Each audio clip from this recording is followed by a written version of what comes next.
Matthieu chapitre 27. Condamnation.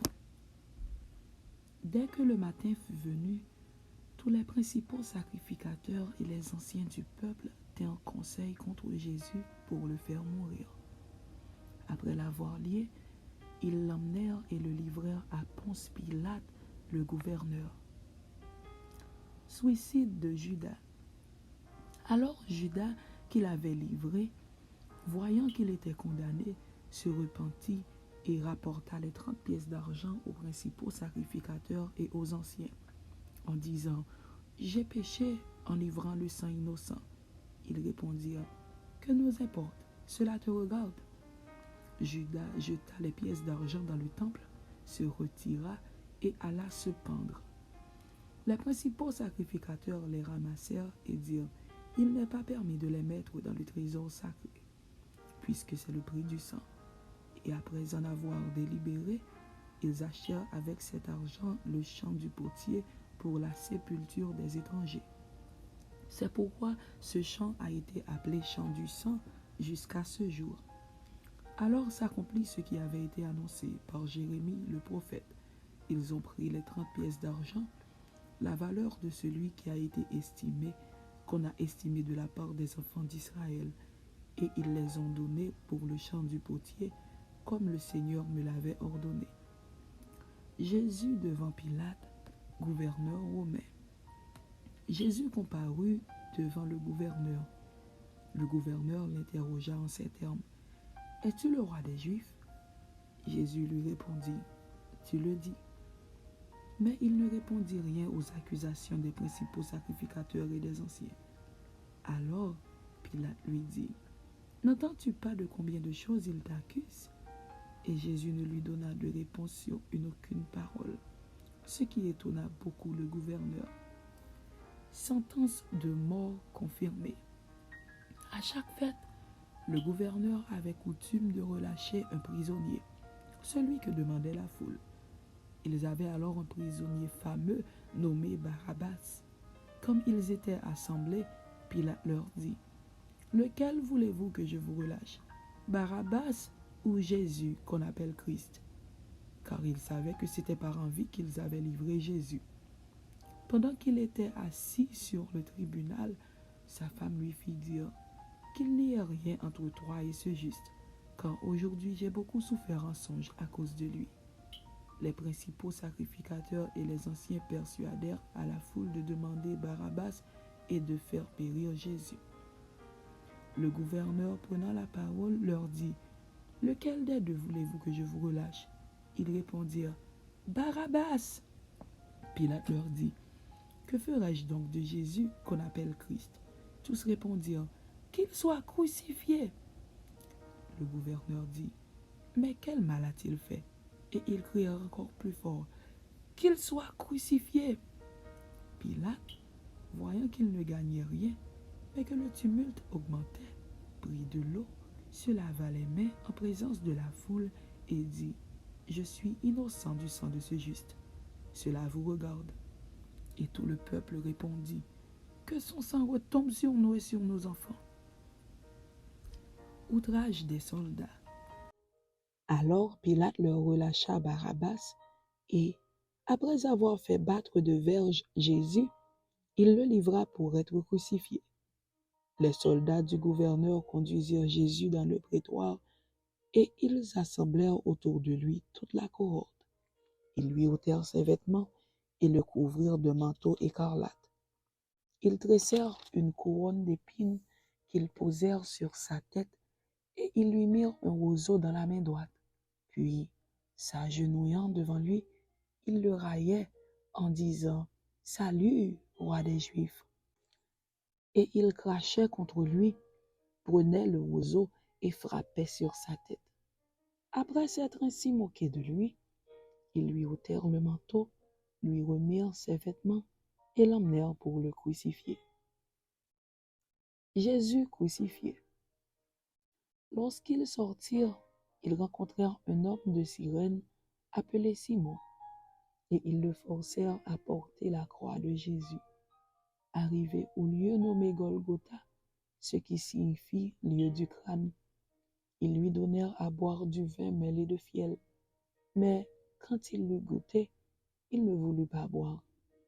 Après l'avoir crucifié, ils se partagèrent ses vêtements en tirant au sort, afin que s'accomplît ce qui avait été annoncé par le prophète. Ils se sont partagés mes vêtements, et ils ont tiré au sort ma tunique.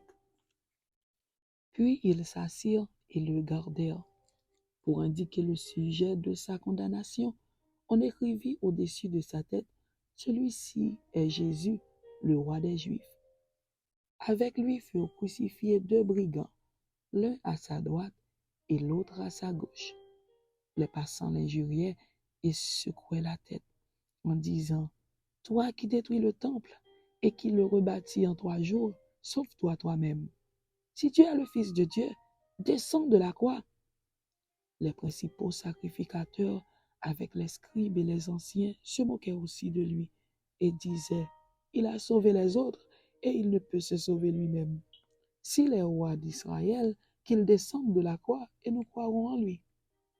Il s'est confié en Dieu, que Dieu le délivre maintenant, s'il l'aime, car il a dit: je suis fils de Dieu. Les brigands, crucifiés avec lui, l'insultaient de la même manière. Depuis la 6e heure jusqu'à la 9e, il y eut des ténèbres sur toute la terre. Et vers la 9e heure, Jésus s'écria d'une voix forte: Eli, Eli, lama sabachthani, c'est-à-dire: mon Dieu, pourquoi m'as-tu abandonné? Quelques-uns de ceux qui étaient là, l'ayant entendu dire: il appelle Élie. Et aussitôt l'un d'eux courut prendre une éponge qu'il remplit de vinaigre, et l'ayant fixée à un roseau, il lui donna à boire. Mais les autres disaient: laisse, voyons si Élie viendra le sauver. Jésus poussa de nouveau un grand cri et rendit l'esprit. Et voici, le voile du temple se déchira en deux, depuis le haut jusqu'en bas. La terre trembla, les rochers se fendirent, les sépulcres s'ouvrirent, et plusieurs corps des saints qui étaient morts ressuscitèrent. Étant sortis des sépulcres, après la résurrection de Jésus, ils entrèrent dans la ville sainte et apparurent à un grand nombre de personnes. Le centenier et ceux qui étaient avec lui pour garder Jésus, ayant vu le tremblement de terre et ceux qui venaient d'arriver, furent saisis d'une grande frayeur et dirent: assurément, cet homme était fils de Dieu. Il y avait là plusieurs femmes qui regardaient de loin, qui avaient accompagné Jésus depuis la Galilée pour le servir. Parmi elles était Marie de Magdala, Marie, mère de Jacques et de Joseph, et la mère des fils de Zébédée. Le corps de Jésus mis dans un sépulcre. Le soir étant venu, arriva un homme riche d'Arimathée nommé Joseph, lequel était aussi disciple de Jésus. Il se rendit vers Pilate et demanda le corps de Jésus. Et Pilate ordonna de le remettre. Joseph prit le corps, l'enveloppa d'un linceul blanc et le déposa dans un sépulcre neuf qu'il s'était fait tailler dans le roc. Puis il roula une grande pierre à l'entrée du sépulcre et il s'en alla. Marie de Magdala et l'autre Marie étaient là, assises vis-à-vis du sépulcre. La garde auprès du sépulcre. Le lendemain, qui était le jour après la préparation, les principaux sacrificateurs et les pharisiens allèrent ensemble auprès de Pilate et dirent: Seigneur, nous nous souvenons que cet imposteur a dit, quand il vivait encore: après 3 jours, je ressusciterai. Ordonne donc que le sépulcre soit gardé jusqu'au 3e jour, afin que ses disciples ne viennent pas dérober le corps et dire au peuple: il est ressuscité des morts. Cette dernière imposture serait pire que la première. Pilate leur dit: vous avez une garde, allez, gardez-le comme vous l'entendrez. Ils s'en allèrent et s'assurèrent du sépulcre au moyen de la garde, après avoir scellé la pierre.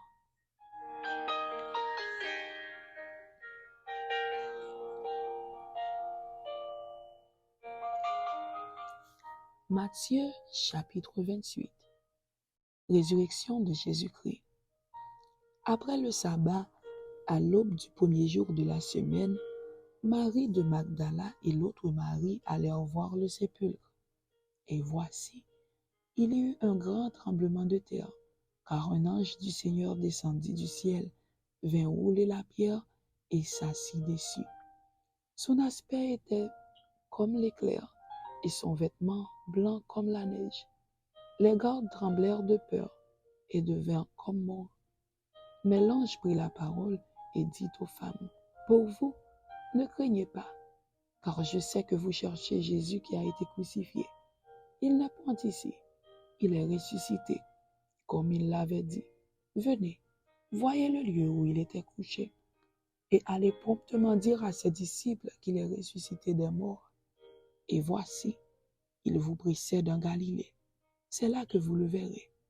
Voici, je vous l'ai dit. » Elles s'éloignèrent promptement du sépulcre avec crainte et avec une grande joie, et elles coururent porter la nouvelle aux disciples. Et voici, Jésus vint à leur rencontre et dit, « Je vous salue. » Elles s'approchèrent pour saisir ses pieds, et elles se prosternèrent devant lui. Alors Jésus leur dit, « Ne craignez pas, allez dire à mes frères de se rendre en Galilée. C'est là qu'ils me verront. » Pendant qu'elles étaient en chemin, quelques hommes de la garde entrèrent dans la ville et annoncèrent aux principaux sacrificateurs tout ce qui était arrivé. Ceux-ci, après s'être rassemblés avec les anciens et avoir tenu conseil, donnèrent aux soldats une forte somme d'argent en disant, « Dites, ces disciples sont venus de nuit le dérober pendant que nous dormions. Et si le gouverneur l'apprend, nous l'apaiserons et nous vous tirerons de peine. » Les soldats prirent l'argent et suivirent les instructions qui leur furent données. Et ce bruit s'est répandu parmi les Juifs jusqu'à ce jour. Les 11 disciples allèrent en Galilée sur la montagne que Jésus leur avait désignée. Quand ils le virent, ils se prosternèrent devant lui, mais quelques-uns eurent des doutes. Jésus, s'étant approché, leur parla ainsi. « Tout pouvoir m'a été donné dans le ciel et sur la terre. Allez, faites de toutes les nations des disciples, les baptisant au nom du Père, du Fils et du Saint-Esprit, et enseignez-leur à observer tout ce que je vous ai prescrit. Et voici, je suis avec vous tous les jours, jusqu'à la fin du monde. » Amen.